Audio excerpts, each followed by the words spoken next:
স্বরচিত লেখা পাঠ করছি। লেখার নাম সহজের মা। রাহুল চলে গেছে,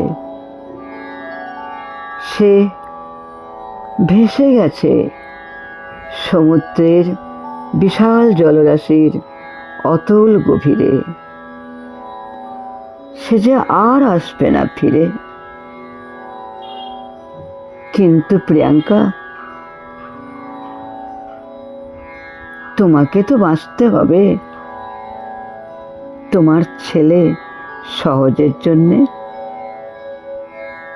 তোমাকে অনেকে অনেক কিছু বলছে, তোমার চোখে নাকি জল নেই।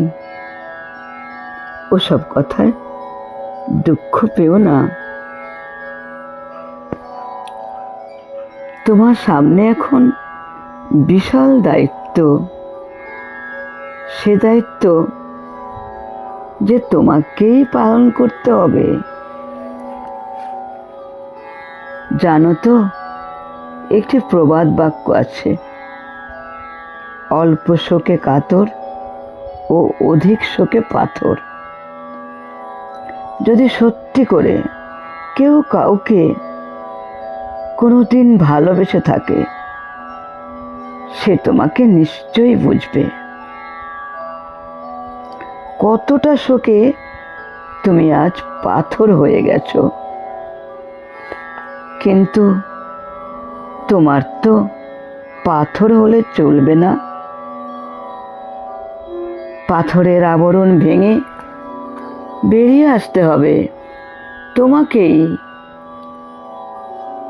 তুমি যে সহজের মা, সহজের একমাত্র নির্ভরযোগ্য আশ্রয়, সে যে তুমি প্রিয়াঙ্কা। সহজ যে বড় শোক পেয়েছে। তুমি তো জানো সহজের বাবা সহজের কত প্রিয় ছিল। রাহুল চিরকাল তোমার মনের মণিকোঠায় থাকবে। তবে সহজকে বড় হবার প্রেরণা তোমাকেই জোগাতে হবে। ভালো থেকো তুমি প্রিয়াঙ্কা, চিরকাল সহজের মা হয়ে।